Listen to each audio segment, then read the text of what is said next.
네, 여러분 안녕하세요. 김현입니다. UIC 집중 세미나 올해 이제 두 번째 시간으로 오늘은 이제 언더우드에 대해서 말씀을 드리도록 하겠습니다. 요 설명회는 뭐 입시 설명회하고는 조금 거리가 있을 수 있습니다. 그래서 뭐 어떻게 들어가야 되고 어느 학생이 뭐 이런 걸 이제 뭐 스펙이나 이제 내신이나 이런 걸 얘기하기보다는 이제 가더라도 좀 제대로 알고 가자 이런 취지에서 이 UIC에 대해서 제가 2021년부터 계속 좀 설명회를 진행을 하고 있고요. 특히 이제 요 2, 3, 4회 정도는 이제 실제로 요 전공을 하고 있는 재학생들을 좀 초대해서 고 학생들이 좀 중심으로 말씀을 드리고 있습니다. 그래서 기본적으로 입시보다는 약간 진로, 진학 쪽 여기가 뭐 하는 데고 어떤 학생들이 갔을 때 좀 더 행복할 수 있고 그런 내용들 좀 중심으로 말씀을 드리도록 하겠습니다. 그래서 지금 이제 한 40분에서 한 45분 정도 준비된 내용을 쭉 말씀을 드릴 거고요. 오늘은 이제 김인영 학생이라고, 네, 오늘도 4학년이 되네요. 저랑 같이 좀 이제 면접을 준비했던 친구인데, 작년, 재작년에는 주로 이제 아마 국내고, 외고, 이제 좀 해서 여기 진학한 친구들 설명을 했다면, 이제 오늘은 이제 또 조금 만나기 힘든 이제 해외고 졸업을 기준으로 해외고를 졸업한 학생이 얘기해 줄 겁니다. 그래서 입시나 어떤 그런 뭐 시험 테크니컬 요소보다는 일단 과가 어떤지 그리고 또 해외고를 졸업한 입장에서 UD에 또 어떤 매력이 있는지 그런 얘기들을 좀 주로 귀 기울여 들어주시면 좋겠습니다.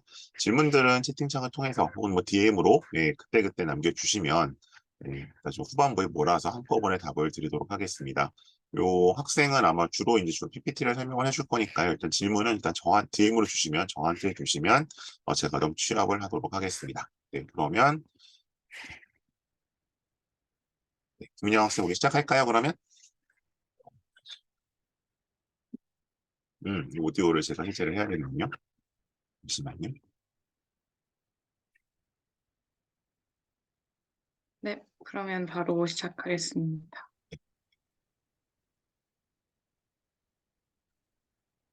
본인 화면 공유가 되나요? 안 되나요? 네, 안 됩니다. 잠깐만요. 호스트 번호를 일단 드릴게요. 한 넘겼다가 다시 내가 전해드리도록 하겠습니다.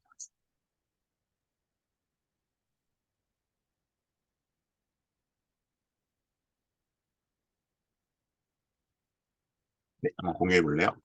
네, 잠시만요. 네, 그러면은 시작을 하도록 하겠습니다. 그래서, 네, 안녕하세요. 저는 UIC 연도대학부 국제학과 20학번인, 아이고, 김인영이라고 합니다. 우선 UIC 전체적인 구조에 대해서 소개를 먼저 해드릴 텐데요. UIC라는 건 하나의 단과대고요. 경영대, 뭐 상경대, 사회과학대학교 이런 단과대 개념이라고 보시면 되고 그냥 미국이나 이제 서양식으로 단과대에 고유한 이름을 붙인 거라고 생각을 하시면 됩니다. 그래서 이 안에 세 개의 계열로 나누고 그게 UD, 하스, ISCD인데요. UD 안에서도 전공이 또 나뉘고 하스 안에서도 전공이 나뉘고 ISCD 안에서도 전공이 나뉩니다. 이 중에서 ISCD는 공대이고요. UD 안에는 생명과학과가 하나 있습니다.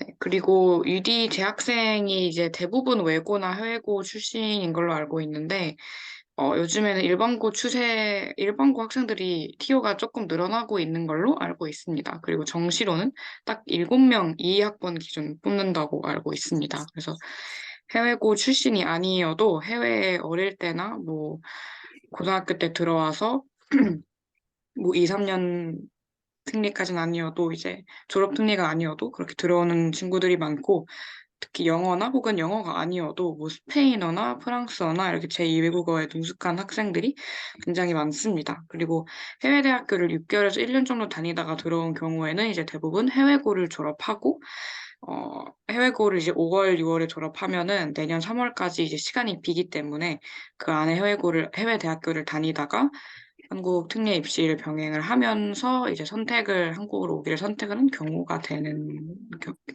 됩니다. 그리고 이제 UIC 같은 경우에는 커리큘럼이 굉장히 독특한데요. 우선 잠깐만요. 커먼 커리큘럼, 진도가 네, 빨라서. 우리 제일 네, 앞에 조직표 좀 다시 보고 넘어갈까요? 네, 네, 네. 이게 이제 익숙한 사람들은 금방금방 들어오는데 이제 오늘 잘 모르시는 분들도 계실 것 같아서 네. 그래서 여기 언더우드 인터내셔널 컬리지라고 되어 있는 건 단과 대학입니다. 그러니까 이제 우리 보통 얘기하는 뭐 인문대학, 뭐 상경대학 이런 식으로 단과 대학 개념이고요. 여기 이제 학부가 세 개가 있는 겁니다. 그래서 이제 지금 오늘 저희가 주로 말씀드리는 게 언더우드 학부라고 얘기를 하고 그냥 하스 학부라고 얘기를 하고 보통 뭐 UD 하스라고 무슨 얘기들을 많이 하죠. 그다음에 이제 ISED는 조금 낯선데 요건 이제 여기 보이는 것처럼 어쨌든 융합 과학 공학 계열로 번역이 돼서 이제 이과 친구들이 주로 가 있는 데고요. 그다음에 UD는 이제 보통은 이제 국제학부라는 통칭으로 씁니다. 그래서 뭔가 그냥 뭐, 예를 들면 뭐 고대 국제학부, 한양대 국제학부 거기에 대응되는 개념은 사실은 UIC 전체보다는 여기 UD 언더우드 학부가 맞고요. 여긴 이제 뒤에서 한번 자세히 나오겠지만 이코노미 경제학, 그다음에 지금 요 윤영 학생이 다니고 있는 인터내셔널 스터디스 국제학, PSIR은 정치 외교학이라고 저희가 부르죠. CLC는 비교 문학과 문화. 그다음에 요거는 요 네 개는 기본적으로 이제 문과 계열이고요. 그다음에 LSBT는 라이프 사이언스 앤 바이오테크놀로지라고 그래서 이과 계열입니다. 이렇게 일단 구분하실 수 좀 있을 것 같고, 통상 이제 이 명칭들이 헷갈려 다시 한번 정리드리면 보통 국제학부라고 그러면 요 UD에 해당하는 거고요. UIC는 국제대학이라고 부르는 게 맞습니다. 그리고 이제 하스는 이제 다음 시간에 다시 말씀드리겠지만 뭐 이제 여기는 세부 전공이 이제 뭐 아시아 스터디, 그러니까 아시아학도 있고 뭐 그 인문사 융합과 정도 있고 뭐 테크노 아트도 있고 이렇게 다시 나눠집니다. 요거는 다음 달에 또 하스랑 ST 학생들과 같이 좀 초대를 해서 얘기할 거고요. 오늘은 제 왼쪽에 있는 UD에 대해서 말씀을 드리는 겁니다. 네, 우선 우리 한 장만 넘겨볼까요?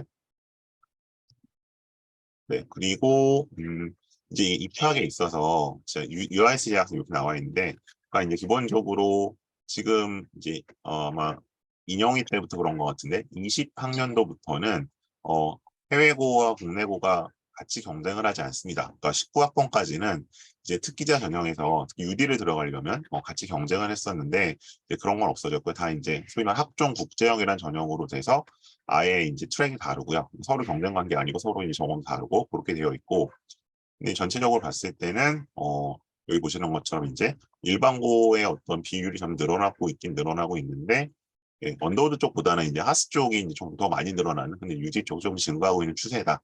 그렇게 보시면 될 것 같아요. 여기서 UIC는 국제대학 전체를 말한 거고요. 아까 보여드렸던 UD, 하스, ISED 전부 합친 개념. 여기는 그중 UD만 따졌을 때는 비율이 대체로 이렇게 된다. 그리고 이제 특성에 대해서는 이렇게 얘기를 하고 있고, 그다음에 이제 아까 특례 얘기 무슨 얘기냐면 지금 우리가 수시에서 보통 카드 6개 쓸 수 있다는 걸 알고 계시죠. 근데 뭐 졸업이 해외고든 국내고든 어쨌든 특례 자격을 가졌을 경우에는 특례까지도 거쳐서 오게 되는데 보통 이제 특례와 수시를 다 합쳐서 6개 쓸 수 있습니다. 그러니까 보통 이 학생들이 보통은 특례 자격이 있으면 특례에서 한 4개 정도 쓰고 거기서 이제 뭐 그래서 연고대가 잘 안 됐다. 그럼 이제 어쨌든 나머지 수시 2개에서 연대를 이제 넣게 되는 그런 약간 패턴을 갖게 되는데 이제 그런 걸로 봤을 때 뭐 4 플러스 2 혹은 3 플러스 3 특례와 수시의 비율을 언급한 거라고 들으시면 좋을 것 같습니다. 네, 그럼 우리 다시 이제 다음 장부터 계속 진행하죠. 네, 우선 커리큘럼이 굉장히 독특한데요. 그 이유는 이 UIC가 미국의 인문학 중심의 종합대학을 모방하고 있기 때문입니다. 그래서 이 Common Curriculum, 줄여서 CC라고 부르는데요. 이 교양 수업 커리큘럼이 따로 있고요. 37에서 42학점을 들어야 졸업을 할 수 있게 됩니다. 이거는 다음 슬라이드에 좀 더 자세히 설명을 할 예정이고, 그 외에 이제 UD 같은 경우에는 전공은 42학점을 들어야 졸업이 되고 복수 전공을 하게 된다면 36학점 이 졸업 이수 요건입니다. 그리고 각 과마다 이제 전공 필수와 전공 선택 과목 수가 굉장히 다른데요. 예를 들어서 이콘의 경우는 전공 필수 학점이 12학점이고 저 같은 경우에는 6학점만 들으면은 전공 필수는 끝이 납니다. 그리고 이 국제대 내부의 이 CC 교양 이외에 일반 교양, 이제 저희가 흔히 생각하는 한국어 교양도 듣게 되는데 이 경우에는 총 졸업 이수 학점인 126학점에서 CC와 전공 학점을 뺀 만큼을 일반 교양으로 채우면 됩니다. 그리고 LSBT 이 UD 내에서의 이과 학과의 경우에는 126학점이 아닌 135학점을 졸업 이수 요건으로 갖추고 있습니다. 이제 CC는 25학점, 전공은 전공 필수, 전공 선택 합쳐서 57학점, 그리고 이 135학점에서 25학점과 57학점을 뺀 나머지를 일반 교양으로 채우게 됩니다. 자, 여기 질문이 하나가 그러면 이제 커먼 커리큘럼 요거는 이제 우리 보통 이게 뭐 필수 교양 같이 우리가 보통 부르면 이해가 되실 것 같은데 그럼 여기서 예를 들어 42를 들었고 전공을 이건 전필 전선을 합친 거죠, 그죠? 42는? 네, 네, 합치면 40, 84. 그러면 나머지 예를 들어 126 빼면은 42학점은 이 일반 교양은 그러면 한국어 수업을 들어도 된다는 거예요. 네, 맞습니다. 아무 수업이나 들어도 아, 됩니다. 한국 수업 들어도 되고 아니면 다른 학 뭐 그냥 일반 선택으로는 다른 과 전공 수업을 들어도 그만이고 그렇게 되는 거죠? 네, 맞습니다. 네, 네, 알겠습니다. 넘어가고요. 네, 그래서 이 CC에 대해서 조금 더 자세히 말씀을 드리자면 인문학 논리 위주로 커리큘럼이 짜여져 있는데요.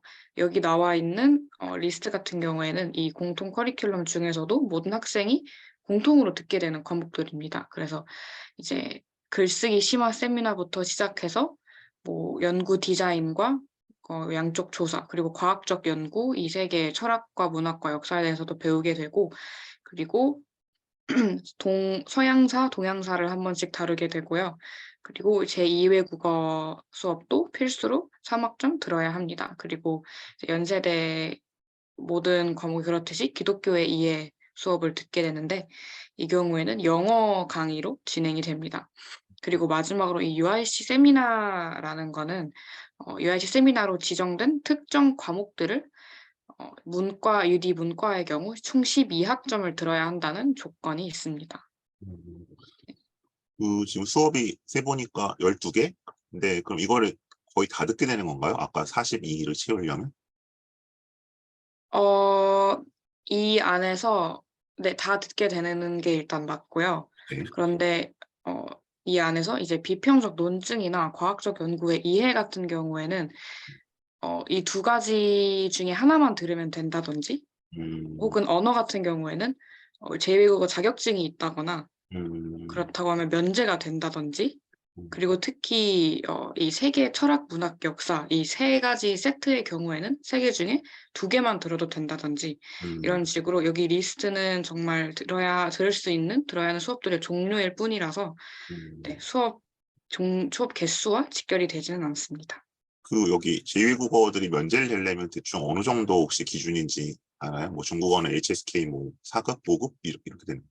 아, 저는 면제를 못 받았기 때문에 아, 정확히는 잘 모릅니다. 그런 기준들이 다 있다 인정이 있으면 네. 마지막 그다음에 기독교의 이해는 채플과는 다른 수업인 거죠? 네, 채플이랑은 별개입니다. 아, 채플과는 별개로 채플을 4학기 듣던가요? 2학기 듣던가요? 네, 채플 4학기입니다. 4학기. 채플은 네, 영어 채플이 또 UIC 따로 있고요. 그 수강 음, 신청할 때 네. 참고해서 하시면 됩니다. 네. 네, 다음이요. 네,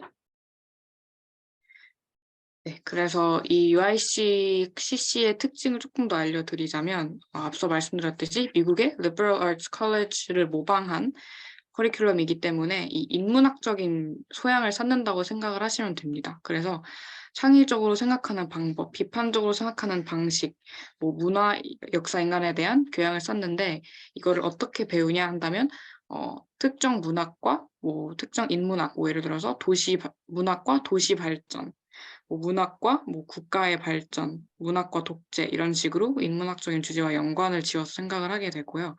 논리학이나 이제 논리학이라든지 연구 방법이라든지 방법론이라든지 이런 조금 테크니컬한 것들도 배우게 됩니다. 그리고 에세이나 토론 수업 위주로 진행이 되기 때문에 자신의 생각을 논리적이고 명확하게 전달하는 방식을 배우게 됩니다.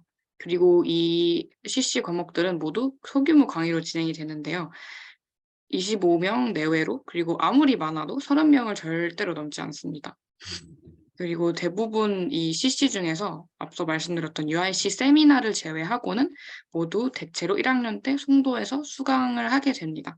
그래서 1학년 때 전공이 없을 때 전공 선택 대신에 이 CC를 전공 선택만큼의 이제 난이도로 혹은 그 이상의 난이도로 열심히 공부를 하게 됩니다. 그리고 이 CC 과목들이 신촌에서 많이 열리지 않기는 하는데요. 그래도 안 열리는 것은 아니라서 CC를 끝내지 못해도 신촌에서 들을 수가 있지만 간혹 가다 수강 신청에 실패해서 이제 2학년 이상으로 올라가도 송도에서 수업을 들어야 하는 경우가 있다고 합니다. 음. 질문이 세 가지가 또 생겼는데 우선 마지막 리송이 뭐예요? 리송이라는 것은 네. return to 송도라는 뜻인데요. 이제 UD는 아, 1학년이 끝나면 신촌에서 계속 수업을 들을 수가 있는데, 음, 송도에서만 열리는 수업을 다 못 들었다 하면은 음, 이제 힘들게 송도와 신촌을 왔다 갔다 하면서 수업을 들어야 합니다. 그다음에 이게 25명이 소규모라고 하긴 좀 그런데 그럼 뭐 대형 강의는 몇 명까지 듣길래 이게 소규모예요? 대형 강의는 이제 사실 제가 듣는 과목들은 다 소형 강의라 저는 적게는 12명, 17명의 수업도 들어봤어가지고, 네, 대형 강의라고 하면은 뭐 40명, 50명까지 UIC 내부에는 그렇게 열리는 것 같습니다. 마지막 그럼 이 CC들은 주로 누가 강의를 하세요? 패컬티가 하는 거예요? 아니면 뭐 렉처러가 있는 거예요? UIC 소속 교수님들이 하시게 되는데요. 음, 네, 그 강사가 진행을 하거나 하지는 않고요. 네. 그런데 이 UIC 세미나 종류 중에 이제 신한 세미나라고 따로 있는데, 음, 그 경우에는 매년 세계적인 석학들을 초청을 해서 이제 음, 방문해서 가르치시는 형식으로 진행이 되는 경우도 있습니다. 알겠습니다. 다음으로 넘어가 주세요. 네, 그래서 이 교양 수업들을 조금 더 자세히 보자면 이제 첫 번째가 이 Freshman Writing Intensive Seminar 글쓰기 교양 수업인데요. 교수님마다 진행 방식이 굉장히 상이하십니다.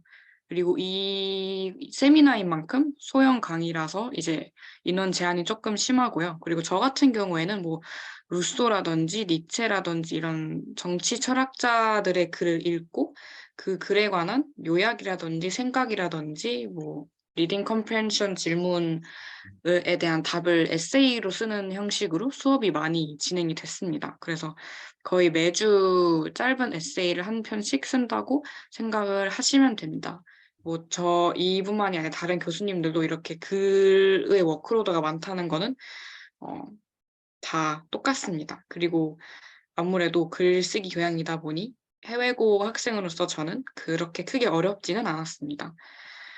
그 다음은 이제 critical reasoning, 이게 비판적 사고라고 되어 있기는 하는데요. 이것도 역시 교수님마다 수업 방식이 조금 상이하신데, 논리의 구조, 논리적 오류, 뭐, 이 편향의 종류라든지 아니면 혹은 논리학이라든지 이런 수학적인 내용을 다루는 경우도 있고, 코딩을 다루는 교수님들도 계십니다. 그리고 그렇지 않으면 이제 조금 더 철학적 글 읽고 이해하는 어, 이런 쪽으로 수업이 진행되는 경우도 있습니다.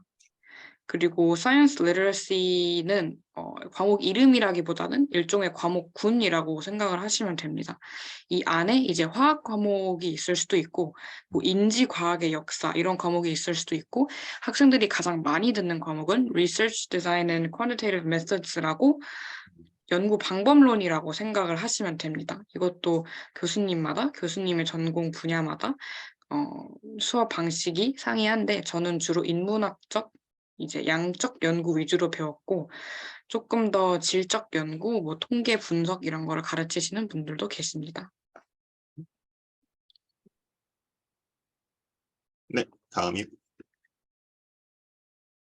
네, 그리고 이제 CCLHP라고 하는 거는 이제 앞서 말씀드린 세계 문학, 철학, 역사 이 세 가지를 세트로 이 LHP라고 부르게 되는데요. 월드 시리즈라고도 합니다. 이 중에서 두 개를 골라서 수강을 하시면 되는데 이 월드 히스토리 같은 경우에는 1과 2로 나누는데 1은 전반적인 역사 수업이고 2는 세부적인 시대에 대한 역사를 배우게 됩니다. 저 같은 경우에는 월드 히스토리 1 중국사를 수강을 했었는데 이제 고대 중국부터 현대 중국까지의 긴 시간을 간단하지만 이제 굉장히 많은 양의 텍스트를 읽고 쓰면서 훑었던 기억이 있습니다. 그리고 세부적인 시대 같은 경우에는 뭐, 뭐 식민 시대라든지 이런 특정 이제 세기에 집중해서 배우게 됩니다. 그리고 언어 같은 경우에는 이제 국제대 내부에서 영어 강의로 제공이 되는 수업은 Chinese, Japanese 이렇게 두 가지가 있습니다. 하지만 일반 교양으로 열리는, 그러니까 한국어 교양으로 열리는 스페인어, 프랑스어, 독일어, 한자, 수화 등의 강의도 선택해서 수강하실 수 있습니다. 그리고 이 일반 교양으로 또 중국어와 일본어를 수강하실 수 있어서 저는 국제대에서 열리는 언어 수업이 아닌 일반 교양 중국어 수업을 들었습니다. 네, 그래서 이거는 제2외국어, 그러니까 중국어를 이미 배운 적이 있어도 사실 원래는 안 되지만 들을 수 있습니다. 그렇게 해서 편하게 학점을 받을 수가 있고 어학 점수로 면제를 받을 수 있습니다. 네, 좋습니다. 다음이요. 네, 그리고 이 다음은 Western Civilization, 이제 서양사 수업인데요. 고대 그리스, 메소포타미아, 이집트 문명부터 시작해서 이제 2차 세계대전까지 이어지는 역사를 훑는 수업입니다. 네, 그리고 모든 수업 자료가 영어이기도 하고 뭐 그렇기 때문에, 그리고 특히 해외고에서는 이미 미들스쿨 때부터 배우는 내용이기 때문에 저 같은 경우에는 굉장히 익숙하게 공부를 했던 부분입니다. 그리고 Eastern Civilization 같은 경우에는 동양사라고 생각을 하시면 되는데요. 고대 페르시아, 몽골부터 시작해서 어, 인도, 일본, 뭐 이란, 이 중동 역사 등등을 훑게 됩니다. 그래서 사실 이 부분은 뭐 한국 고등학교 친구들도 그렇고 해외고 친구들도 그렇고 다소 낯설 수 있는 부분들이 많이 나오는데 그래도 다들 잘 따라합니다. 이거는 교수님들이 엄청 대형 강의이기도 하고 워낙에 범위가 광범위하기 때문에 엄청 난이도가 어려운 수업들은 아닙니다. 그리고 몇 안 되는 CC 대형 강의라고 나와 있는데 이 수업들의 경우 한 학기에 하나씩만 열리고 모든 학생들이 왜 필수 강의이기 때문에 100명, 200명 가까이 되는 수강생들이 있습니다. 그리고 마지막으로 기독교 이해 같은 경우에는 이제 다른 일반 연세대 단과대와 마찬가지로 기독교 관련 수업을 필수적으로 해야 하기 때문에 포함이 되어 있습니다. 그리고 영어 기독교 수업을 들어야 하고요. 다른 단과대보다 선택할 수 있는 수업이 적지만 그만큼 이 기독교 수업은 국제대로 한정이 되어 있기 때문에 수강 신청하는 데 어려움은 없습니다. 네, 다음이요. 그리고 마지막으로 이 UIC 세미나 같은 경우에는 이 CC에서 배우는 인문학 강의를 조금 더 집중적이고 전문적이고 높은 강도로 배운다고 생각을 하시면 됩니다.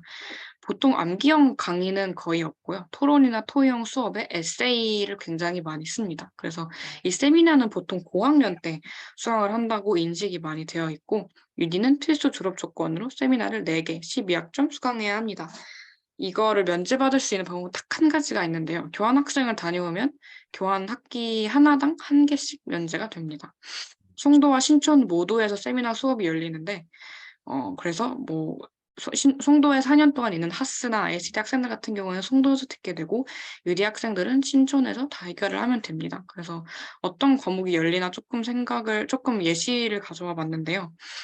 Studies in Shakespeare 같은 이제 문학을 다루는 경우도 있고 조금 더 학생들이 창작을 많이 하고 생산을 많이 하는 픽션 워크숍, 이 경우에는 매주 학생들이 문예 창작 활동을 한다고 생각을 하시면 됩니다. 그리고 그 외에 뭐 masculinities, modernity and men 이런 식으로 뭐 젠더나 사회 같은 이런 이슈를 집중적으로 다루는 것도 있고 철학 영역에서는 뭐 German philosophy처럼 한 분야의 철학을 집중한다든지 그리고 formal methods 같은 경우에는 이제 수학적 철학이라고 해서 조금 논리학 같은 수업이 있습니다. 역사 영역에서도 굉장히 다양한데 뭐 일본이나 한국 등의 특정한 지리학적인 역사를 보는 경우에도 있고 colonial history와 같이 특정 주제에 집중하는 경우도 있습니다. 네, 넘어가죠. 네. 그리고 이제는 전공 소개 시간인데요. 첫 번째 전공으로는 economics가 있습니다. 상경대 경제학과 구분을 하기 위해서 편의상 이콘으로 많이 얘기를 합니다. 커리큘럼은 동일하고요. 전공이 한국어 강의는 총 4개, 12학점까지 들을 수가 있어서 꼭 국제대 영어 강의가 아니더라도 상경대 경제학과 수업을 들어도 괜찮습니다. 전공 필수 과목은 6개, 총 18학점으로 유디 중 전공 필수 과목이 가장 많습니다. 그리고 경제학과 전공 학생의 수가 UD 내에서 가장 많습니다. 반 이상이 아마 이콘 전공 선택을 하게 되는 것 같습니다. 그래서 이 이콘 수업 같은 경우에는 대형 강의가 많고 이제 상경대 경제학과 학생들이랑 같이 듣기 때문에 특히 그런 것 같습니다. 그리고 영어를 잘 못하는 상경대학교 교수님들이 간혹 계신데 이거는 누군가에게는 불편한 점이 되기도 하고 누군가에게는 뭐 그냥 그 수업의 특징이 되기도 합니다. 그리고 다른 과에 비해서 에세이나 리딩이 없습니다. 거의 아예 없다고 보시면 되고요. 그리고 아무래도 전공 특성상 시험들이 문제풀이로 진행이 되기 때문에 학점 컷이 정확하게 됩니다. 그리고 유리 다른 전공에 비해서 수학과 관련된 수업이 비교적 많은데요. 사실 이콘 말고는 유디 문과 계열에서는 수학을 쓰는 과목이 없습니다. 그래서 이 경우에는 사실 워낙에 한경대 경제학과에서도 원서 영어 교재로 수업을 많이 하고 영어 자료가 있더라도 보통 한국어로 그 내용이 나와 있기 때문에 그렇게 많은 영어 실력을 요구하지는 않습니다. 그리고 경제학 영어 강의의 경우에는 상경대 경제학과보다 이콘에게 수강 신청 우선권이 주어진다는 특징이 있습니다. 그래서 보통은 이제 금융이나 뭐 부동산 이런 쪽으로 수업이 많이 구성이 되어 있고 뭐 경제 개발이라든지 뭐 국제 발전에 관심이 있다라고 하는 학생들한테는 조금 안 맞을 수가 있습니다. 네. 여기 하나 궁금한 게, 네. 그러면 그래서 경제학, 한국어 수업을 들으면 네. 학점 그럼 뭐 따로 내나요? 유대학생들끼리 학점 내요? 그런 건 없어요?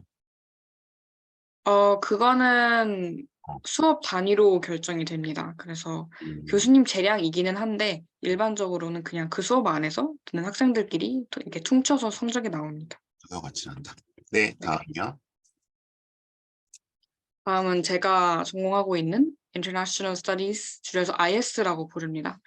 그래서 저희는 리딩이나 에세이의 비중이 굉장히 높습니다. 문제풀이가 시험으로 나오는 과목은 없습니다. 짧은 서술형 시험들이 있기는 한데 전공 필수 과목은 경제학 입문과 이제 국제학 입문 이렇게 두 가지가 있고요.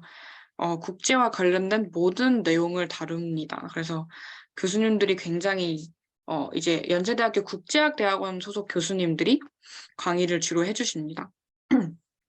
그래서 교수님들의 수업의 질이 굉장히 좋기도 하지만 이제 단점이 있다면 국제와 관련된 모든 내용을 다루기 때문에 뭐 특정 분야에 딥다이브를 하기는 조금 어렵습니다. 예를 들어서 국제 안보에만 관심이 있다라고 한다면 국제 안보만 3년 내내 보기에는 수업이 그렇게 많이 열리지 않는다라고 생각을 하시면 됩니다. 하지만 수업의 종류는 다양한 편입니다. 그리고 아무래도 토론과 에세이의 비중이 굉장히 크기 때문에 영어가 편하면 굉장히 편합니다. 그래서 열리는 수업들을 말씀드리자면 이제 한국 정치와 기업에 대한 이런 조금 경제적인 내용이 있을 수도 있고 국제 디지털 안보와 같은 내용이 비교적 새롭게 떠오르는 내용들이 있을 수 있는 반면에 뭐 동북아시아 정치, 뭐 법과 정치와 같은 조금 더 이제 뭔가 국제 정치적인 수업들이 많이 열리기도 합니다. 그러면 만일에, 네, 뒤에 또 PSR 나오는구나. 네, PSR까지 듣고 얘기할게요. 네, 알겠습니다. 그 다음은 정치외교학과 PSIR인데요. 이것도 일반 사회대학 정치외교학과 구분하기 위해서 PSIR이라고 부릅니다. 그래서 이 경우에도 전공 수업으로 사회과학대 정외과 수업 총 4개, 한국어 수업 총 4개, 그래서 12학점까지 인정을 받을 수가 있고요. 전공 필수 과목이 없습니다. 그 국제대 안에 Intro to PSIR, 그러니까 정치 외교학 입문이 있기는 하지만 전공 필수는 아닙니다. 그래서 저학년 학생들도 이제 3,400번대 수업을 수강하는 경우가 많다고 하는데 사실 PSR뿐만이 아니라 이제 다른 국제대 수업들도 특히 학점 번호대로 뭐 2학년들은 2,000번의 수업을 듣고 3학년들은 3,000번의 수업을 듣고 이렇게 구분이 많이 되진 않습니다. 그냥 어, 관심 있는 수업 찾아서 듣는 그런 문화입니다. 네, 그래서 여기 특징이 로스쿨이나 LSAT 준비, 뭐 국가고시 준비생 이렇게 작성을 해놨는데 사실 국제대 내에서는 어, 그렇게 이런 시험 준비를 많이 하지는 않습니다. 보통 시험 준비보다는 오히려 비즈니스 쪽으로 많이 나가는 추세이고요. 제 국제대 친구들 중에서는 거의 없습니다. 네, 그리고 비교적 소규모 과인데, 이제 이콘이 뭐 한 100명이라고 치면은 이제 국제학과가 한 30명, 그리고 정치외교학과가 한 20명 정도의 비율이 되는 것 같습니다. 이거는 비율로 따졌을 때입니다. 그래서 이제 사회과학대 정치외교와 함께 영정인 행사를 연다고 합니다. 열리는 과목으로는 이제 정치외교학과 수업들과 크게 다르지는 않는데요. 어떻게 보면은 국제학과 수업과 굉장히 비슷하다고 생각을 하실 수도 있지만 아무래도 정치외교학과다 보니까 이제 political science, 정치학 이론을 기반으로 배운다라는 점에서 조금 차이가 있습니다. 국제학과 같은 경우에는 국제학이 워낙 신생 학문이다 보니까 세계 공통적으로 짜여진 커리큘럼이 없어서 이 점에서 정치외교학과가 차이가 있다고 보시면 됩니다. 여기 그 2000번대, 3000번대는 이제 이게 권장인 거죠? 2000번대는 2학년이 들어라, 3000번대는 3학년이 들어라, 그 얘기죠? 네, 권장일 뿐입니다. 그런 이제 약간 권장으로 찍혀 있는 번호고 수강 번호상으로 아까 질문이 뭐였냐면 이제 정외과는 그러니까 여기 PSIR은 정외과 한국어 수업을 4개까지 인정을 해주는데 그럼 국제학 인터내셔널 스터디스에서는 정외과 과목을 인정 안 해줘요? 네, 인정해주지 않습니다. 그리고 사실 굉장히 이 두 학문이 굉장히 비슷하다라고 느끼실 수가 있는데 기본적으로 정치학과 국제학과는 굉장히 다른 학문입니다. 이제 정치학과는 한 나라 안에서 일어나는 정치의 형태와 방법론을 조금 과학적으로 배우는 거에서 시작을 한다면 국제학 같은 경우에는 뭐 현실주의라든지 뭐 자유주의라든지 이런 국제학 이론들이 따로 있습니다. 그리고 이 이론들은 이 국제학과가 아까도 말씀드렸지만 신생 학문이기 때문에 비교적 최신 자료와 학자들의 의견들을 기반으로 배웁니다. 그래서 조금 재미있게 말씀을 드리자면 뭐 정치외교학과에서 인용하는 학자들은 이미 사망하신 경우가 많고 국제학과에서 인용하는 학자들은 모두 아직 살아계십니다. 알겠습니다. 다음이요. 네. 그리고 마지막으로 이거는 잘 모르실 텐데 CLC Comparative Literature and Culture 비교 문학과 문화학과입니다. 이거는 일종의 영문학과이지만 단순히 어문학과가 아닌 영어의 문학, 그러니까 텍스트나 뭐 예술 작품을 다루는 그런 학과라고 생각을 하시면 됩니다. 이 경우에도 전공 필수 과목이 없어서 자유롭게 수업을 수강하시면 됩니다. 그리고 CLC 전공생은 정말 적습니다. 아마 한 학번에 20명 정도, 30명을 넘지 않는 것 같습니다. 그래서 이제 개설 과목을 보시면 알겠지만 뭐 문학과 정치, 예술 혹은 영화와 음악 이런 식으로 굉장히 다양한 인문학적인 그런 내용을 다룹니다. 이게 한국어로 문학이라고 했을 때에는 그냥 쓰여진 글이라고 이해되는 경우가 많은데 영어에서의 이제 literature 혹은 텍스트라고 한다면 단순히 글로 쓰여진 게 아니라 영화, 드라마, 뭐 노래, 가사 혹은 미술 작품 이런 다양한 매체를 모두 문학과 텍스트라고 부르기 때문에 그런 것들을 통틀어서 분석한다고 생각을 하시면 됩니다. 그리고 글 쓰는 거를 좋아하는 학생들이 듣습니다. 이 과목, 이 학과 같은 경우에는 글 쓰고 말하는 걸 어려워한다면 적응하기가 굉장히 힘들 가능성이 높습니다. 그리고 외국인 학생들이 그래서 비율이 높은 편입니다. 네. 그 해외고와 국내고로 봤을 때 이 비교문학과 문화가 해외고 비율 중에 가장 높다던데 요새도 그래요? 네, 해외고 비율도 높고 외국인 비율도 높습니다. 알겠습니다. 다음이요. 그래서 조금 어떤 곳인가, 단순히 뭘 배우냐가 아니라 어떤 분위기인가 해서 보면은, 우선 국제대가 크기는 합니다. 이제 연세대학교에서 공대 다음으로 입학생이 많습니다. 그래서 매년 6, 700명 정도 입학을 하는 걸로 알고 있고요. 모래알이라는 소문이 굉장히 자자한데, 이제 모래알이라는 건 단합력이 없다는 뜻인데, 저는 왜 이 소문이 있는지 사실 잘 모르겠습니다. 왜냐하면은 찾아보면 다들 서로 아는 사이이고, 하지만 과가 작을수록 과별 단합력이 크기는 합니다. 이제 저 같은 경우에는 국제학과인데 사실 과의 단합력은 이제 코로나 학번이라 학생 사회가 무너져서 학생회가 없기도 했고 과 단합력은 거의 없지만 뭐 CLC나 ISCD 공대 이 국제대 내부의 공대죠. 이런 소규모 과는 코로나 안에서도 와중에도 잘 지내더라고요. 그리고 이제 1학년 때는 뭐 송도에서 같은 룸메이트끼리나 뭐 이렇게 혹은 같은 반 친구들과 많이 친해지고 2학년 때 이제 전공 수업에서 다양한 사람들이랑 만나게 되는 것 같습니다. 그리고 아무래도 저는 이곳에 혹시나 학생들도 있을까 봐 이 선배들이 고학과 선배들이 조금 무서울 수 있는데 생각보다 정말 착하고 정말 잘해줘서 직장의 선배들과 이제 인맥을 쌓고 도움을 받기에도 굉장히 좋은 환경입니다. 처음에 조금 무서워해서 그렇지 친해지기 굉장히 쉽습니다.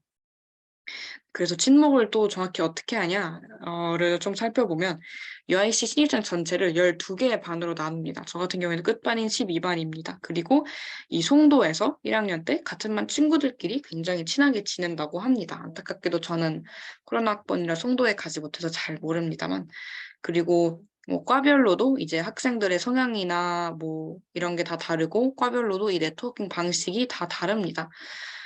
그래서 교수님과 함께하는 식사 자리가 있을 수도 있고 아니면은 뭐 이제 현장 학습식으로 과별로 뭐 DMZ나 이런 문화 탐방을 하기도 하고 기업 탐방을 하기도 합니다. 그래서 이런 활동들을 통해서 과 선후배나 동기들을 만날 수가 있고요.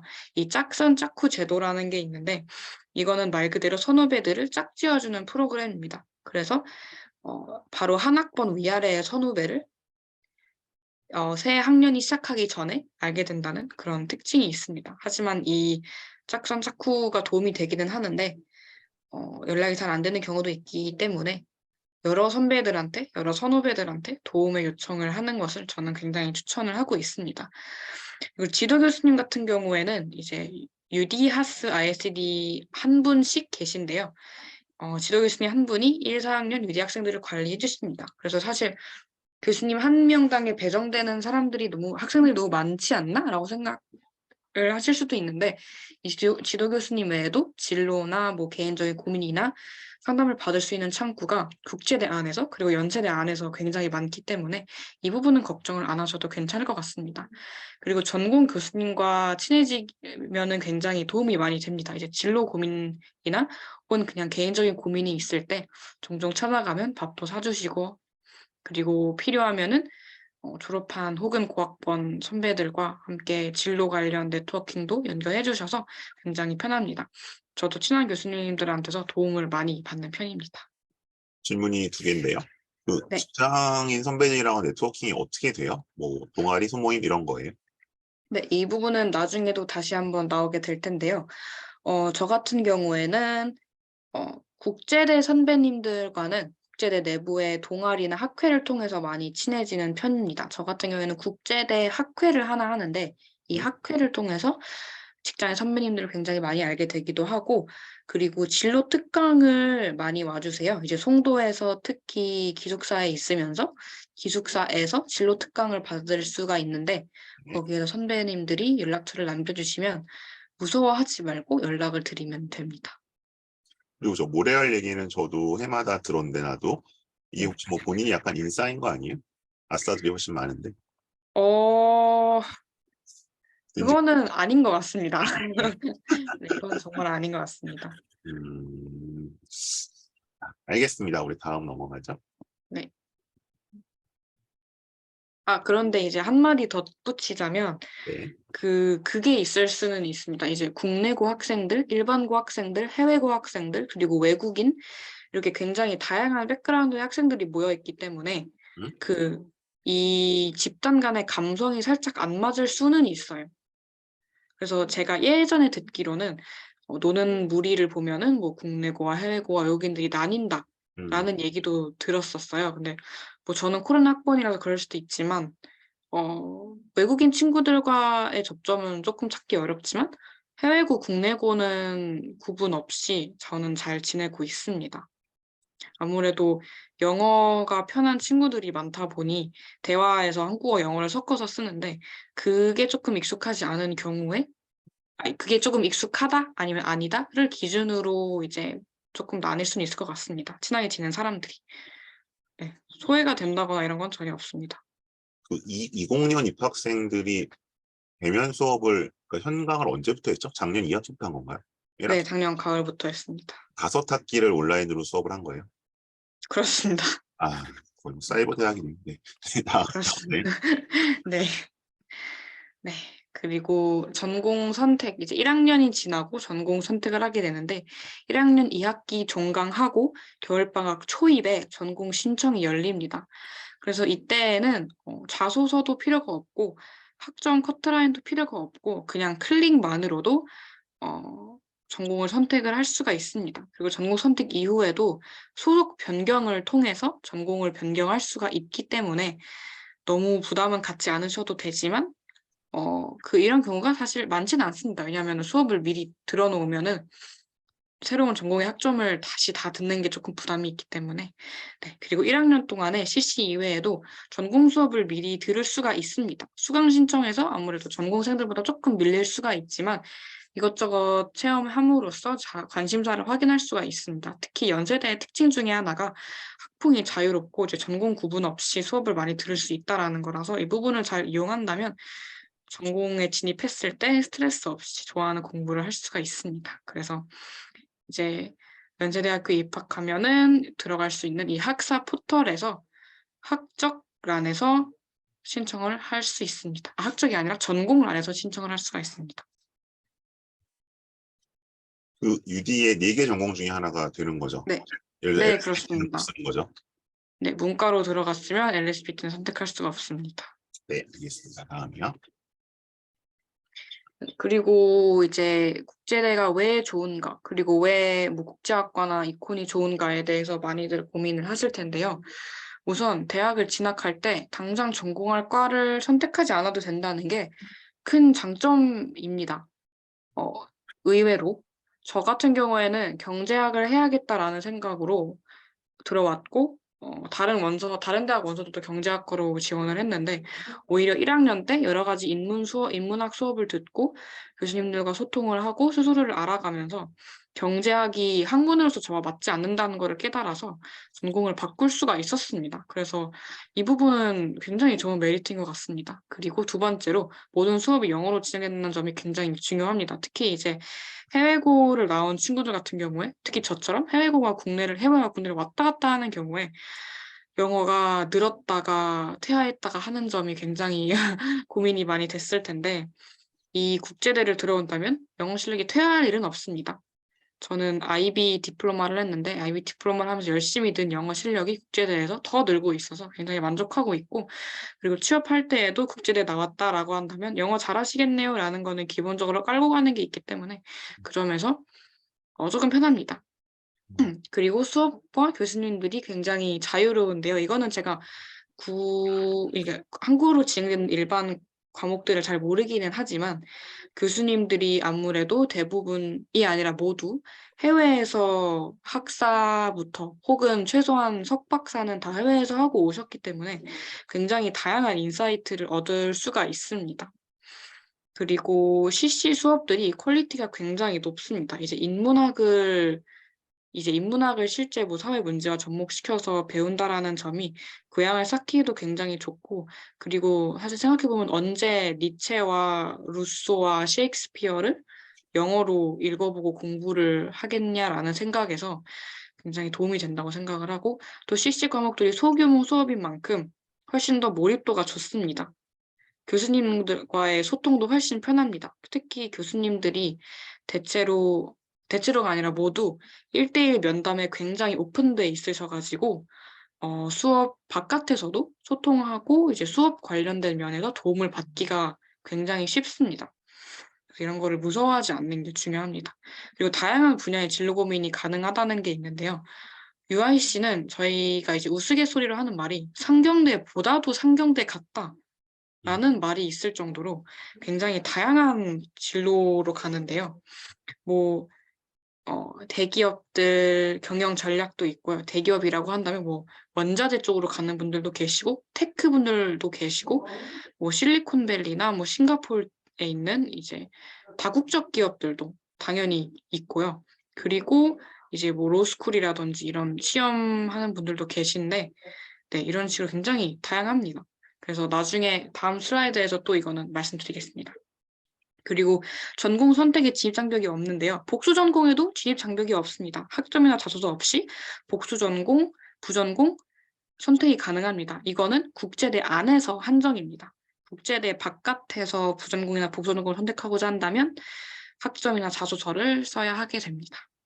그리고 UIC만의 고유한 프로그램들이 존재를 하는데요. 그 예시로 글로벌 커리어 투어라고 해외로 기업 탐방을 간다든지 리서치 컴피티션과 같은 이제 공모전이라든지 이거는 실제로 국제대 웹사이트를 들어가시면 확인을 해보실 수가 있습니다. 그리고 이제 저는 해외고 출신으로서 특히 UIC 선택 이 굉장히 도움이 되었는데요. 저는 일단 IB 디플로마를 했고 그리고 국제대에 들어와서 본 결과 IB DP와 수업들이 크게 다르지 않습니다. 모든 시험의 서술형인 것도 그렇고 토론이나 에세이가 많은 것도 그렇고 수업 내용이 뭔가 실생활의 사례나 이런 것에 접목을 하는 것도 그렇고 굉장히 편하게 적응을 했습니다. 그리고 IB나 AP 성적으로 입학하기 전에 미리 학점 인정을 받을 수가 있습니다. 그래서 뭐 예를 들면 이제 저는 IB 이코노믹스 수업을 들었었는데 만약에 나중에 경제학 전공으로 진입을 한다라고 하면은 그걸로 전공 필수 과목을 면제를 받을 수가 있습니다. 그럼 이 남는 학점은 그냥 졸업 학점에서 빠지는 거기 때문에 남들이 126학점 들어야 되는 거 저는 좀 과목 인정을 많이 받아서 117학점만 듣고 졸업을 할 수가 있습니다. 그러면은 빠르게 졸업을 할 수도 있고 뭐 듣고 싶은 다른 과목을 들을 수도 있고 이렇게 자유로워지는 게 해외고로서의 조금 이점이었습니다. 자, 질문이 세 개인데요. 우선 뒤에서부터 하면 네, AP가 아니라 IB 과목으로도 학점 인정을 받을 수가 있어요. 맞습니다. 하이 레벨이랑 스탠다드 레벨 상관없이 뭘로 들었든 그거는 어, 아닌가요? 입학하실 때 주는 책자가 있는데요. 아, 거기에 기준이 나와 있습니다. 어떤 경우에는 HL만 인정이 되고 음, 어떤 경우에는 SL만 인정이 됩니다. 그런 경우도 가능하다. 그다음에 그 본이 졸업은 해외고였는데 그러면 그 초중고는 한국에서 다닌 거예요? 저는 네. 어떻게 초, 중, 고 다 잠깐 외국에 있다가 한국에 있다가 그랬습니다. 왔다 갔다를 많이 했습니다. 왔다 갔다. 그때 내 기억에는 3년 특례 자격도 있었던 것 같은데 맞아요? 네, 맞아요. 3특 자격은 있고 12특까지는 아니었고 네, 아니었습니다. 약간 영어 실력을 좀 증강을 하려고 한번 그 아, 네. 영어권 학교에 있었나요? 아니요, 저는 영어권에 있었던 적은 한 번도 없는데, 오, 그 저는 유럽하고 아시아 쪽에 있었어가지고, 근데 그 해외고에 다니는 자녀가 있으신 학부모님께서는 아시겠지만, 너무 감사하게도 그 지역에 가장 큰 음, 미국식 국제학교를 다녔기 때문에, 음, 네, 그래서 영어하고 공부하기에 수월했습니다. 미국식 국제학교인데 IB 학교였어요. 그러니까 미국식 국제학교라 함은 어, 운영을 미국 대사관에서 했었고요. 고등학교 같은 경우에는 뭐 아니면은 다른 데는 사실 뭐 영국, 캐나다, 미국 대사관이 이제 같이 운영을 하는 경우도 있고 한데 네, 음, 그렇게 영어 학교를 다녔습니다. 네. 다음에 마지막 하나가 이제 그 UIC 학생들은 이제 UIC 밖의 전공도 복수 전공이나 이제 저거를 할 수는 있잖아요. 어쨌든 컴페티션을 거치면. 네. 네, 예를 들어서 그러면 그러니까 그 사회과학대학 정치외교 학과 학생이 UIC의 인터내셔널 스터디스는 복전을 못 하는 거죠. 네. 외부에서는 국제대로 들어오기가 힘듭니다. 볼 수 없고 UIC 학생 나갈 수 있고 네, 그런 차이가 있다. 네, 네. 넘어가죠. 6번 슬라이드. 네. 사실 다음은 이제 과 선택 이유로 넘어가는데요. 네. 그런 얘기 들어보죠. 네. 이거는 이제 제 이야기는 아닌데, 음, 아무래도 이콘과 나머지 세 수업 나머지 세 학과들이 조금 대비가 되는 면이 있습니다. 이제 이코는 문제풀이, 뭐 수학적인 이런 거 위주고 기성 학문이고 다른 학과들은 조금 더 글쓰기나 이제 책을 읽어야 하는 게 많고 요런 토론이 많고 이런 차이가 있는데요. 그래서 이콘 같은 경우에는 이제 리딩이나 에세이나 토론이 맞지 않는 학생들이 많이 신청을 합니다. 그리고 다른 과에 비해서 수업 선택의 폭이 굉장히 넓고요. 이제 경제학사가 함께 나오는데 또 UIC 이콘이면은 경제학사인데 영어도 되네 해가지고 조금 유리하다라고 판단을 하는 경우가 많습니다. 그래서 이 분은 AP를 고등학교 때 취득해 놓으셨기 때문에 전공 과목을 2과목 면제를 받으셨습니다. 이것도 굉장히 편한 선택의 이유가 될 수가 있습니다. 네, 그리고 저 같은 경우에는 왜 국제학과를 선택을 했냐라고 한다면 저는 토론이나 글쓰기나 리딩이 굉장히 잘 맞는 편이고요.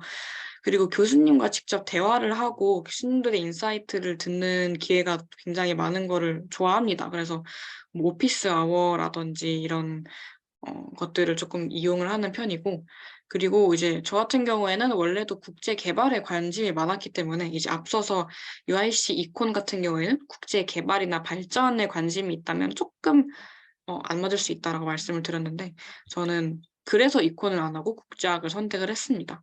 그리고 이콘에 비해서 소규모 수업이라 몰입감이 굉장히 좋습니다. 그래서 뭐 모든 학생들이 파이널 에세이 제출 전에 교수님과 면담을 할 수 있다라든지 이렇게 1대1로 인터랙션하고 그리고 학생들끼리 팀플 하는 데에도 조금 수월하고 활발해서 그런 것들이 팀플 수업이 많지는 않지만 이런 점을 조금 집중해서 봤었던 것 같습니다. 네, 다음이요. 네, 그리고 이제는 진로로 조금 넘어갈 텐데요. 굉장히 다양합니다.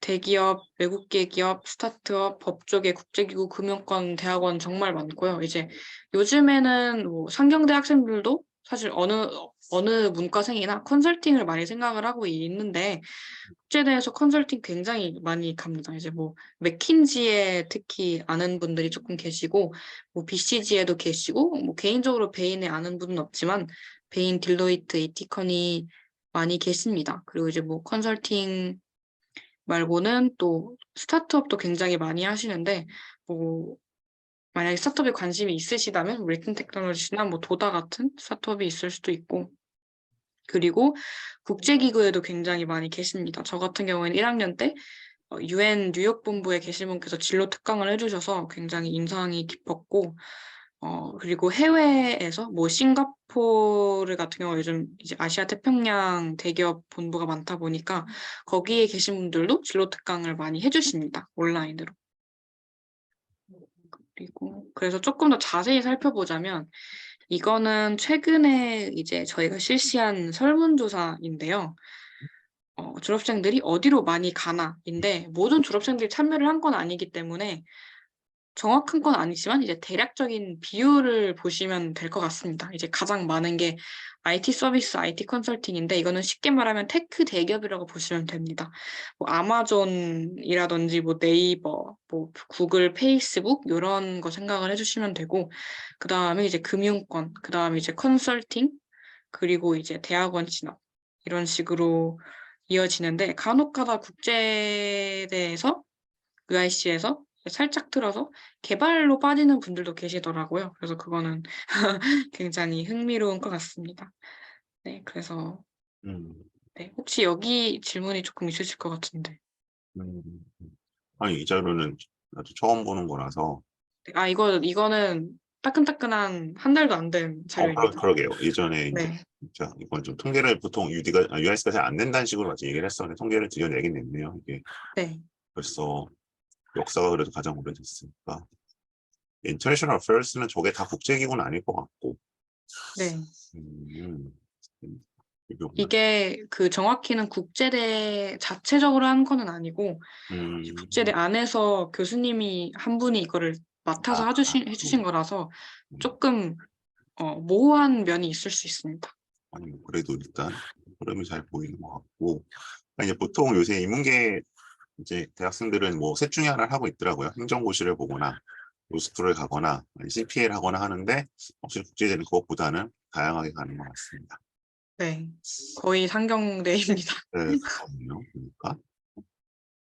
네, 네, 다음, 그래서 여기까지인가요?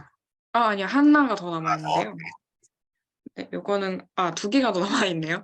요거는 사실 학생들이 좀 있으면 관심이 있을 것 같아가지고 이런 식으로 졸업생들끼리의 네트워킹도 있고 음, 그리고 저는 이제 운이 좋게 여기 이 졸업생 행사에 봉사자로 참여를 하게 되었는데 음. 이런 식으로 졸업 후에도 굉장히 많은 이점이 있다라는 점을 홍보를 하고 싶었습니다.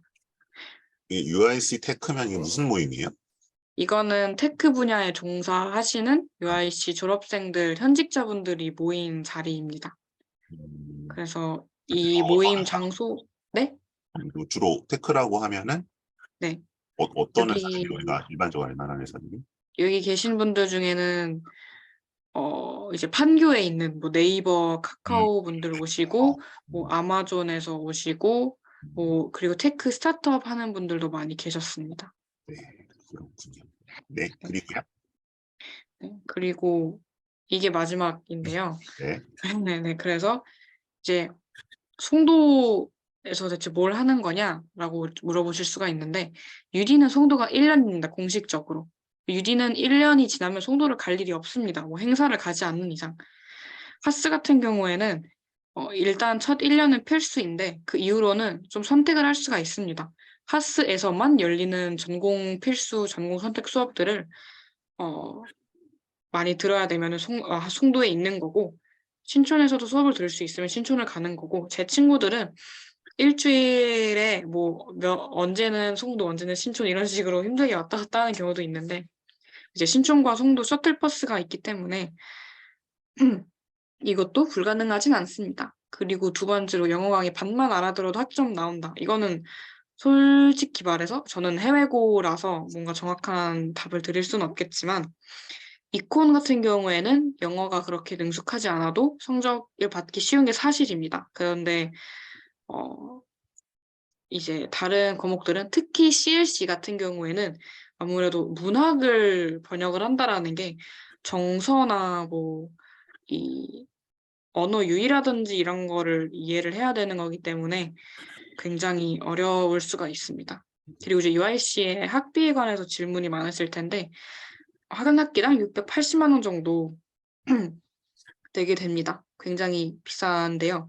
이제 아무래도 교수님들의 페이와 이거 CC 수업, 이 미국을 모방한 이 CC 커리큘럼 때문에 조금 학비가 높다라고 생각이 됩니다. 이게 또 코로나 때 학생 사회가 무너지고 이제 활동들이 중단이 되다 보니까 이 장학금을 내고 얻을 수 있는 혜택에 조금 제한이 있었는데 아마 앞으로는 코로나가 종료가 되고 활동들이 많아지고 하면서 조금 더 알찬 학교 생활을 할 수 있을 것 같습니다. 그리고 국제대가 특징이 교환학생을 가면은 장학금을 줍니다. 그래서 저도 교환학생 한 학기 다녀왔는데 200에서 230만 원 정도 장학금을 받아서 굉장히 감사했습니다. 네. 그리고 뭐 인식 관련해서도 아마 걱정을 조금 하실 텐데, 우선 UIC 초기 입학생들이 외고민 사고로 알고 있어서 그분들이 길을 너무 감사하게도 잘 닦아주셨고, 그리고 앞서 보셨듯이 이 진로 아웃풋으로 봤을 때 굉장히 성공하신 분들이 많습니다. 한국뿐만이 아니라 실리콘밸리나 뭐 싱가포르 등의 대기업 혹은 스타트업에 종사하시는 분들이 굉장히 많고, 이제 저번 학기에 첫 대면 학기를 하면서 뭐 졸업생들을 초청한 UIC 이제 일종의 국제대인의 밤 음, 행사가 있었는데 뭐 청와대에서 일하는 분도 계셨고 뭐 어디에서 일하는 분도 계셨고 굉장히 다양했습니다. 그래서 이거는 너무 걱정하지 않으셨으면 좋겠습니다. 그리고 특히 국제대 학생들이 아무래도 수시 이제 로 들어온 학생들이 많다 보니까 활동을 하는 걸 굉장히 좋아해요. 그래서 끼도 많고 재능도 많아서 뭐 응원단이라든지 연세대 내 뭐 창업 활동이라든지 프로젝트라든지 이런 곳에서 굉장히 활발하게 굉장히 잘 지냅니다. 그래서 이런 거는 전혀 걱정을 안 하셔도 됩니다. 실제로는 아무 문제 없습니다. 네, 그래서 제가 말씀드릴 수 있는 거는 여기까지입니다. 교환학생은 어디로 갔다 왔어요? 저는 싱가포르 국립대학교로 다녀왔는데요. 아니요. 예. 네. 이제 음, 대학생들이 교환학생도 굉장히 활발하게 갑니다. 저 같은 경우에는 싱가포르로 같이 간 학생들이 다 국제대 학생들이었어요. 그 정도로. 네. 국제대가 교환학생을 가는군요. 이거는 네. 그래서 그러니까 여기서는 뭐 그러니까 똑같은 거예요? 그냥 다른 단과대 학생이랑 경쟁이나 이런 것들이? 이거 두 가지 트랙이 있는데요. 음, 음. 국제대한테만 열리는 아, 그런 교환학생 프로그램이 있는데 이 경우에는 이제 300만 원 장학금을 받는데요.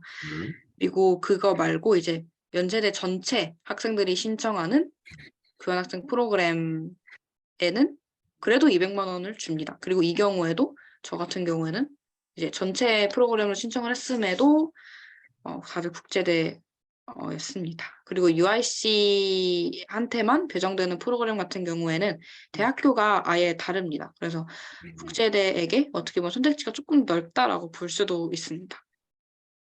그 학비 차액을 장학금으로 주는 것 같네요. 네. 솔직히 말하면. 네, 그렇군요. 그 질문이 두 개가 이 설명하는 동안 들어왔었는데, 네. 뭐 이거 항상 나오는 건 이제 그건데요. 파스와 IACED는 4년 내내 송도에서 수업을 들어야 하나요? 그게 이제 요 얘기였죠, 그죠? 요 부분에 해당되는. 네. 그러니까 전공 수업은 송도에서만 열리는 거예요. 근데 이제 그거를 그러면 내가 뭐 이제 뭐 2, 3, 4학년 때에는 뭐 월수나 화목으로 몰아서 이틀만 갈 건지 아니면 뭐 3학년 1년에다 몰아서 들을 건지에 따라 각각 케이스 바이 케이스다 그렇게 알면 되겠죠. 네, 그렇습니다. 그래서 송도 그 기숙사에 하스라고 해서 4년 내내 거기 갇혀 있거나 거기서만 살아야 하는 건 전혀 아닌 거죠. 전혀 아닙니다. 네, 그런 거. 그러니까 이게 이제 소문이 좀 이제 잘못 나서 마치 그 송도에서 4년 동안 유배 사는 것처럼도 알려져 있어서 이제 그거는 전혀 그렇지 않다는 거고요. 네. 다음 두 번째 질문이 UD로 입학 시 LSBT만 빼고는 전공이 정해지지 않은 상태로 CC를 수강하게 되는 건가요? 네, 맞습니다. 보통 CC는 세미나를 제외하고는 모두 전공이 정해지지 않았을 때 다 끝내 놓습니다. 음, 왜냐하면 CC가 워크로드가 굉장히 세고 난이도가 높아요. 전공 수업보다도 어려울 수 있기 때문에 음. 네, 1학년 때 다 끝내놓는 그런 분위기입니다. 네, 혹시 또 다른 궁금하신 거 있으면 지금 DM으로 주셔도 되고요. 아니면 전체 채팅으로 주셔도 괜찮습니다. 뭐 UD에 대한 설명해드린 학원이나 뭐 강사들이 종종 하지만 실제 재학생 그리고 이제 지금 4학년이 되는 입장이니까 이제 뭐 같이 오래 다녔으니까 좀 여러 가지로 통달을 했겠죠. 네, 그러니까 이제 질문들 주시면 네. 좋을 것 같아요. 네, 질문이 하나 들어왔네요. 보이죠? 전체로 와서. 네. 이제 해외고 재학생들은 해외 거주 기간이 보통 초등부터 해외 다 다녔을까요? 몇 년 해외 학교에 재학해 해외들이 가능하신가요? 라는 질문을 주셨는데요. 우선 첫 번째 질문부터 답을 해드리겠습니다. 아니요. 이거는 사람마다 다 다릅니다.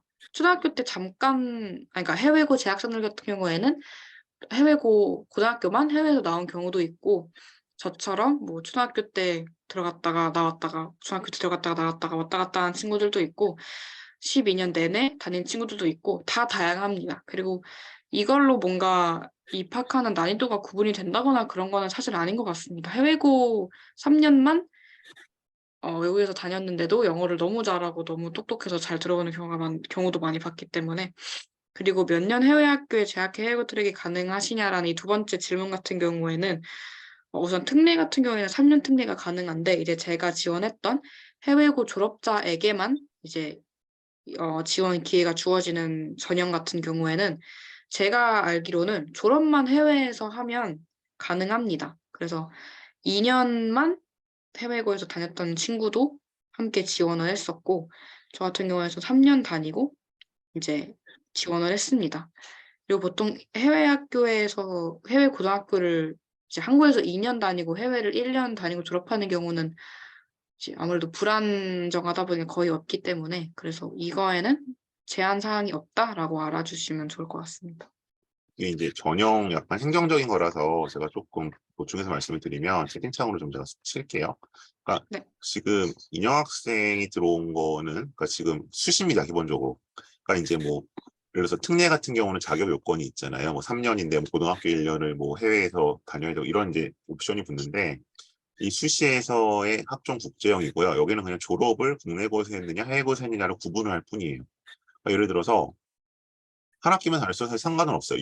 그냥 이론적으로 봤을 때. 그러니까 그냥 마지막 학기만 해외고 졸업을 했다. 3학년 1학기까지 다 국내 4년인데 그래도 해외고 졸로 지원을 해야 되고요. 마찬가지 반대로 뭐 해외에서 다 다니다가 3학년 2학기만 국내에서 졸업을 했다.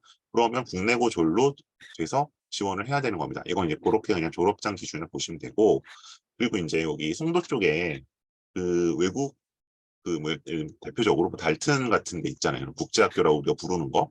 거기 같은 경우는 그냥 일반적으로는 해외고가 되는데 거기서 이제 국내 교과 과정을 이수했을 경우에는 국내고로도 쓸 수가 있습니다. 이건 본인 선택입니다. 그러니까 이게 19년까지는 둘 다 쓸 수 있었는데 이거는 이제 안 됐고요. 둘 중에 하나 선택해서 쓸 수 있고 그래서 그런 경우가 있어서 이건 기본적으로 뭐 어디 몇 년 살아야 된다. 3특, 12특과는 관련이 없고 어디까지나 수시입니다. 그렇게 들어오면 될 것 같네요. 네, 또 다른 질문 있으실까요?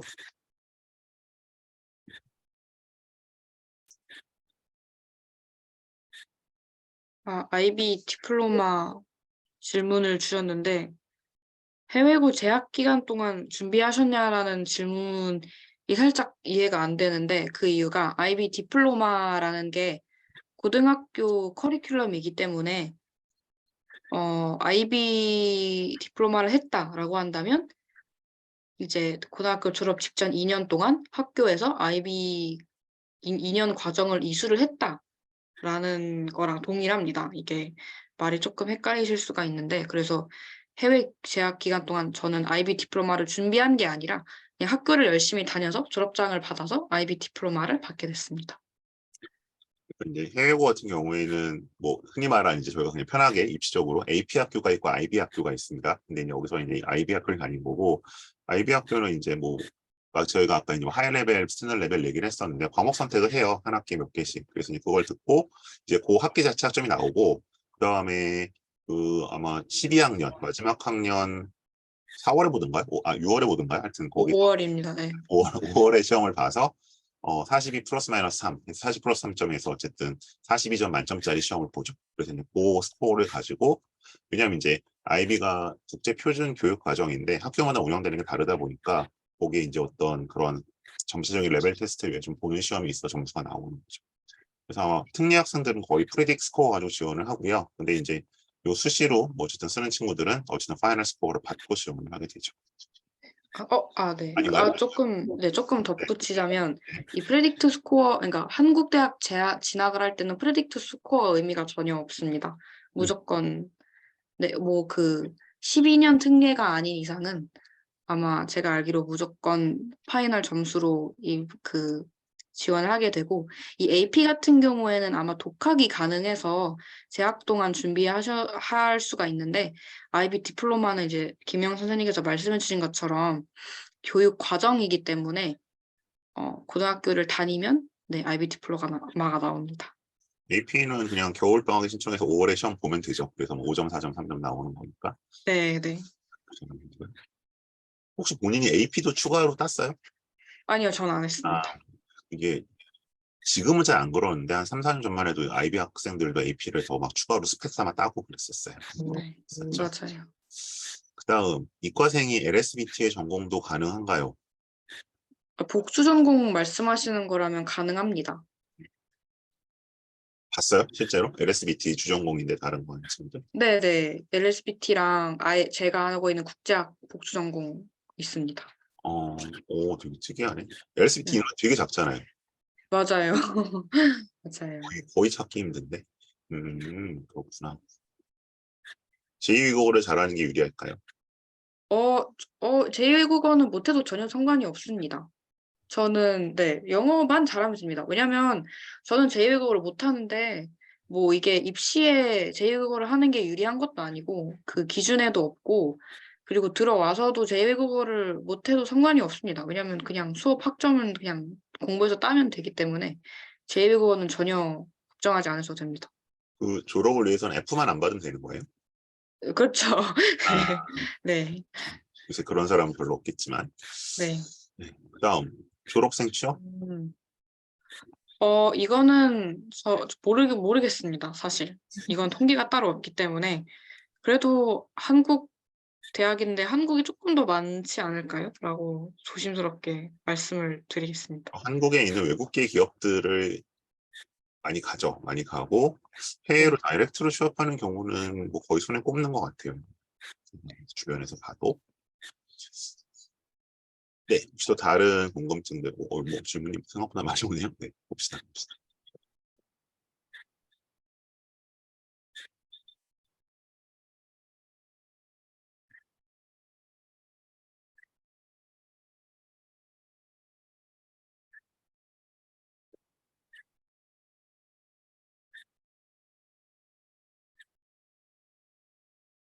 이게 질문을 좀 클리어하지가 않은데, IB 과정을 하는 건 지금 여기 이제 뭐 국제학교를 한국에 있는 국제학교겠죠. 그죠? 국제학교 중에 IB를 하는 학교들이 있죠. 거기서 이제 뭐 해고 IB로 가는 거야 가능하겠죠. IB를 준비한다는 게, 자, 이 개념이 왜 자꾸 나오냐 하면, 우리나라가 워낙 사교육이 발전을 해가지고 발달을 해서 해외고에서 IB나 AP를 하는 친구들이 겨울방학에 들어와서 2달 동안 그 선능력과 한티역 사이 학원들에서 빡세게 이제 이 재외국민 준비를 IB랑 AP 공부를 하다 가서 그런 건데,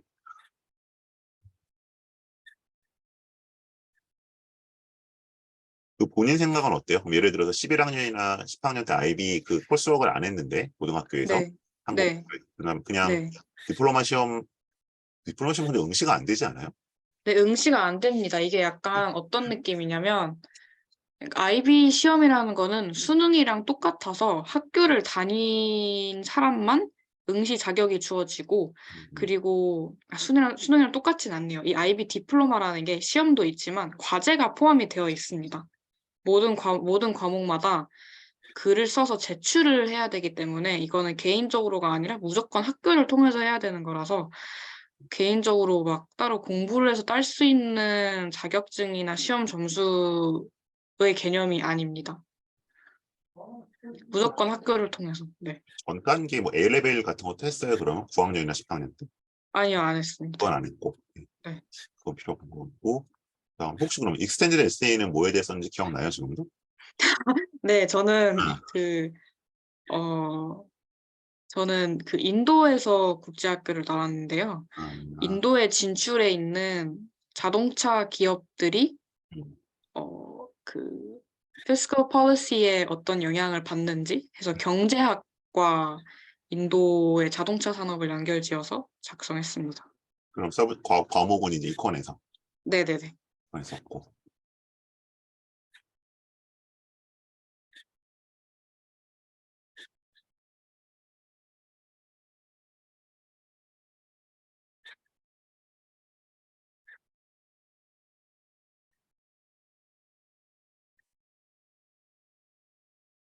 마지막 질문도 제가 잘 이해를 못 하겠는데, 일반고 학생이 해외고를 간다는 게 해외 대학을 말씀하시는 건가요? 이거는 따로 좀 정리를 해서 주셔야 될 것 같아요. 무슨 말씀인지 이해를 못했어요.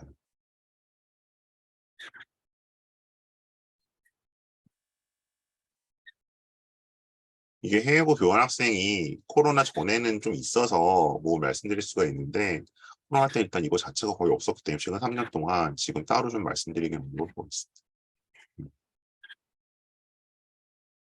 예전에 뭐 서울국제고나 이제 이런 데 좀 있었는데 꽤 최근에는 케이스들이 별로 없어가지고요. 조금 보는 어려움이 있네요. 네, 혹시 또 다른 궁금증 UD에 대해서 있으실까요?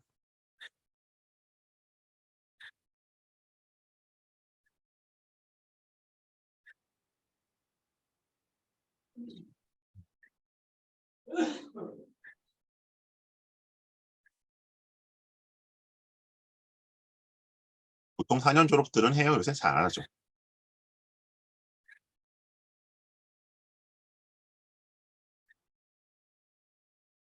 네, 그러면 오늘은 이 정도로 마무리를 하겠고요. 네, 우리 유정학생과 저는 또 다음에 우리 책 모임 때 봐야겠나, 그치? 2월 말에. 아, 네, 맞아요. 그럼 책 모임 때 보도록 하고요.